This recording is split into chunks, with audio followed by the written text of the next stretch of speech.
क्या आप भी ज्वाइन करना चाहते हैं मर्चेंट नेवी, बनना चाहते हैं नेविगेटिंग ऑफिसर या फिर captain of the ship, income कमाना चाहते हैं डॉलर में, जीना चाहते हैं समुद्री दुनिया।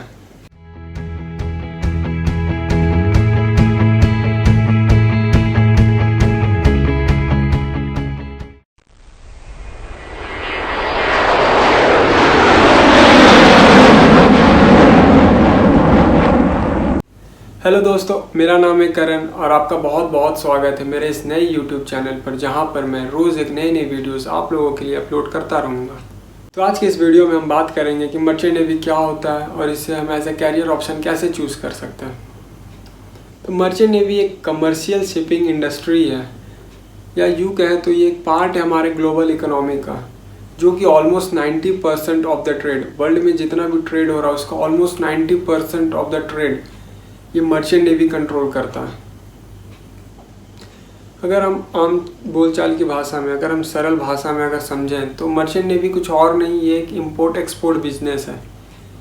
एक कंट्री से दूसरे कंट्री के बीच में जितना भी इंपोर्ट एक्सपोर्ट होता है by ship, through sea route, ship के मदद से जितना भी इंपोर्ट एक्सपोर्ट एक कंट्री से दूसरे कंट्री के बीच में हो रहा है उनके रिसोर्सेज का, वही मर्चेंट नेवी है।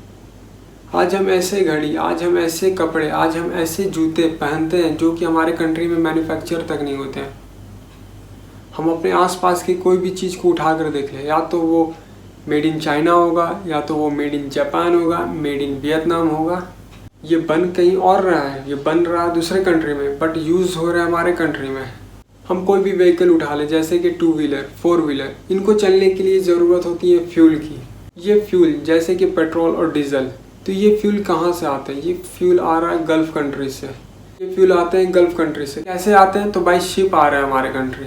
मर्चेंट नेवी का इतना वास्ट रोल है, इतना वाइटल रोल है। ये तो हो गया कि मर्चेंट नेवी क्या है और मर्चेंट नेवी का काम क्या है। तो अब हम बात करते हैं कि मर्चेंट नेवी को हम कब ज्वाइन कर सकते हैं। तो मर्चेंट नेवी हम क्लास 10th के बाद भी ज्वाइन कर सकते हैं, क्लास 12th के बाद भी ज्वाइन कर सकते हैं। अगर हम क्लास 10th के बाद ज्वाइन करते हैं तो हम नॉन ऑफिसर कैटेगरी में ज्वाइन करेंगे। अगर हम क्लास 12th के बाद ज्वाइन करते हैं मर्चेंट नेवी तो हम ऑफिसर कैटेगरी में ज्वाइन करेंगे। अब तो ये हो गया कि हम क्लास 10th के बाद भी ज्वाइन कर सकते हैं, क्लास 12th के बाद भी ज्वाइन कर सकते हैं। बट मैं प्रीफर करूँगा कि आप क्लास 12th के बाद ही ज्वाइन करें। क्लास 10th के बाद करोगे तो आप नॉन ऑफिसर कैटेगरी में करोगे। इससे बेटर है कि आप 2 साल और पढ़ाई करो, 11-12 साइंस लेकर पढ़िए आप। साइंस में आपका PCM होना चाहिए, फिजिक्स, केमिस्ट्री, मैथ। इसके बाद आप क्लास 12th के बाद आप ज्वाइन कीजिए merchant navy as a officer. अगर जो बंदा मर्चेंट नेवी क्लास 12th के बाद ज्वाइन करना चाहता है तो उसका 11-12 साइंस स्ट्रीम्स होना चाहिए, फिजिक्स, केमिस्ट्री, मैथ्स होना चाहिए। जो क्लास 12th का मार्कशीट होगा उसमें जो PCM एग्रीगेट परसेंटेज PCM का जो होना चाहिए वो 60% होना चाहिए। कोई कोई कंपनी 65% भी मांगती है। और इंग्लिश में आपका सेपरेट अलग से 60% होना चाहिए। अगर आपके 60% 65% PCM में है, इंग्लिश में 60% है। इसके बाद एक IMU होता है, इंडियन मैरीटाइम यूनिवर्सिटी। ये साल में 2 बार एग्ज़ाम कंडक्ट करता है, अगस्त बैच के लिए और एक फरवरी बैच के लिए। तो आपको इस एग्ज़ाम में अपीयर होना होगा और ये एग्ज़ाम आपको क्वालिफाई भी करना होगा। ये तो आपने IMU क्वालिफाई कर लिया। अगर आपने IMU क्वालिफाई कर लिया तो आप IMU के कॉलेजेस भी ज्वाइन कर सकते हैं। अगर आप IMU को कॉलेजेस ज्वाइन ना करके अगर आप किसी अदर कंपनी को ज्वाइन करना चाहते हैं तो आपको उस कंपनी का एप्लीकेशन फॉर्म फिल करना होगा। उसके बाद उस कंपनी का आपको रिटन एग्ज़ाम क्वालिफाई करना होगा। वो रिटन एग्ज़ाम आप क्वालिफाई करने के बाद आप साइकोमेट्रिक टेस्ट क्वालिफाई करना होगा आपको उस कंपनी का। उसके बाद वो कंपनी आपका इंटरव्यू कंडक्ट करेगा।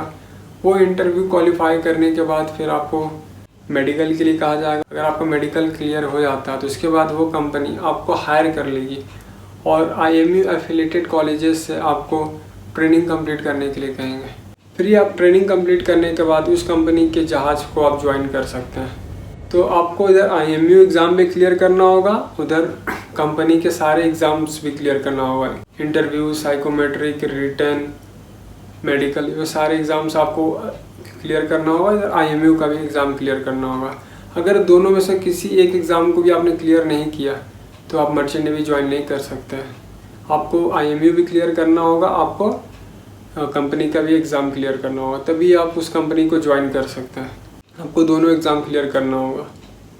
मर्चेंट नेवी के शिप्स होते हैं वो 3 डिपार्टमेंट में डिवाइडेड होते हैं, एक galley department, deck department, engine department. तो ये जो गैली साइड होता है, ये गैली साइड कुछ और नहीं, ये जहाज़ का किचन होता है, यहाँ पे हमारे लिए खाना बनता है। और दूसरा अगर बात करते हैं डेक डिपार्टमेंट का, तो डेक डिपार्टमेंट जो होता है वो 2 कैटेगरी में डिवाइडेड होता है, एक ऑफिसर कैटेगरी, एक नॉन ऑफिसर कैटेगरी। वही जो मैंने आपको बताया था 10th के बाद मर्चेंट नेवी में अगर आप डेक साइड ज्वाइन करते हो तो आप नॉन ऑफिसर कैटेगरी में ज्वाइन करोगे। अगर आप क्लास 12th के बाद डेक साइड में ज्वाइन करोगे तो आप ऑफिसर कैटेगरी में ज्वाइन करोगे। इसलिए मैंने कहा था कि आप क्लास 12th के बाद ही ज्वाइन करना, तो आप डायरेक्ट ऑफिसर कैटेगरी में ज्वाइन करोगे। अब इंजन साइड का बात करते हैं। इंजन साइड ज्वाइन करने के लिए आपको अलग से कोर्स करना होगा। जैसे डेक साइड ज्वाइन करने के लिए आपको DNS जैसे कोर्सेज करने होंगे, DNS हो गया, BSc नॉटिकल साइंस हो गया, ये सब कोर्स आपको ज्वाइन करना होगा। उसके बाद आप ऑफिसर साइड में ज्वाइन कर सकते हो इन डेक डिपार्टमेंट। वैसे अगर आपको इंजन साइड ज्वाइन करना है तो उसके लिए आपको GME graduate in marine engineering, BTech in marine engineering जैसे कोर्सेज करना होगा। ये सब कोर्सेज करने के बाद आप इंजन साइड ज्वाइन कर सकते हैं। ये तो हो गया कि हम डेक साइड कैसे ज्वाइन कर सकते हैं, इंजन साइड कैसे ज्वाइन कर सकते हैं, गैली साइड कैसे ज्वाइन कर सकते हैं। तो आप ये 3 तरीके से मर्चेंट नेवी में आप आ सकते हैं। या तो आप डेक साइड ज्वाइन करके आ सकते हैं मर्चेंट नेवी में, आप इंजन साइड ज्वाइन करके आ सकते हैं मर्चेंट नेवी में, और आप गैली साइड ज्वाइन करके आ सकते हैं मर्चेंट नेवी में। बहुत से लोगों को ये लगता है कि आप मर्चेंट नेवी ज्वाइन कर लिए तो आप डायरेक्ट कैप्टन बन गए, आप डायरेक्ट चीफ इंजीनियर बन जाएंगे जहाज़ का। ऐसा नहीं होता है। कोई भी इंसान जहाज़ पे डायरेक्ट कैप्टन नहीं बन जाता, कोई भी इंसान जहाज़ पे डायरेक्ट चीफ इंजीनियर नहीं बन जाता। जहाज़ पे एक हायरार्की सिस्टम होता है। अगर आप ट्रेनिंग कंप्लीट करके डेक साइड ज्वाइन करते हैं तो आप first time as a deck cadet join करेंगे। कैडेटशिप कंप्लीट करने के बाद आप 3rd ऑफिसर बनेंगे, 3rd ऑफिसर के बाद आप 2nd ऑफिसर बनेंगे, 2nd के बाद आप चीफ ऑफिसर बनेंगे, चीफ ऑफिसर के बाद आप जाकर कैप्टन बनते हैं। तो कैप्टन जहाज़ का बहुत ही एक्सपीरियंस इंसान होता है। वो कैप्टन बनने के लिए आपको कैडेटशिप, 3rd officer, 2nd officer, chief officer rank से आपको गुजरना होता है। इसके बाद जाकर आप जहाज़ का कैप्टन बनते हैं। उसी तरीके से इंजन साइड में भी यही होता है। अगर आप इंजन साइड ज्वाइन करते हैं तो फर्स्ट टाइम आप as a engine cadet join करेंगे, उसके बाद आप 4th engineer, 3rd engineer, 2nd engineer, फिर जाकर आप चीफ इंजीनियर बनते हैं। तो चीफ इंजीनियर बनने के लिए आपको इतने सारे रैंक से गुजरना होगा, फिर जाकर आप चीफ इंजीनियर बनेंगे। तो ये जो कैप्टन होते हैं, जो चीफ इंजीनियर होते हैं, जहाज़ के बहुत ही एक्सपीरियंस इंसान होते हैं। तो ऐसा नहीं है कि आप ट्रेनिंग कंप्लीट किए, आप जहाज़ पे कदम रखे तो आप जहाज़ के कैप्टन बन गए, आप जहाज़ के चीफ इंजीनियर बन गए। ऐसा नहीं होता।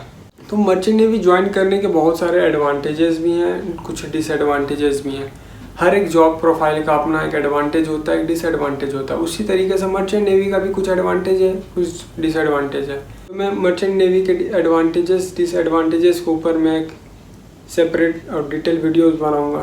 तो मैं अपने आने वाले वीडियोस में ये सब भी इंक्लूड करूंगा कि कौन से कंपनीज़ के फॉर्म निकल रहे हैं, कौन से कंपनीज़ स्पॉन्सरशिप प्रोवाइड करती है, कौन से कंपनी में 100% प्लेसमेंट है, कौन से कंपनी से आपको कौन कौन से कोर्सेज करने चाहिए। मैं इस सब के ऊपर आप लोगों के लिए डिटेल वीडियोस लाऊंगा। तो मैं अब जो नेक्स्ट वीडियोस लेकर आने वाला हूँ, मैं उसमें अब ये सब इंक्लूड करूँगा कि कौन से कंपनीज फॉर्म निकाल रही हैं, कौन से कॉलेजेस फॉर्म निकाल रहे हैं, कौन से कॉलेजेस में आपको अप्लाई करना चाहिए, कौन से कॉलेजेस आपको 100% प्लेसमेंट स्पॉन्सरशिप प्रोवाइड करती है, और सारे कॉलेजेस के फॉर्म कैसे फिल करने हैं। मैं इस सब के ऊपर एक सेपरेट और डिटेल वीडियोस बनाऊंगा।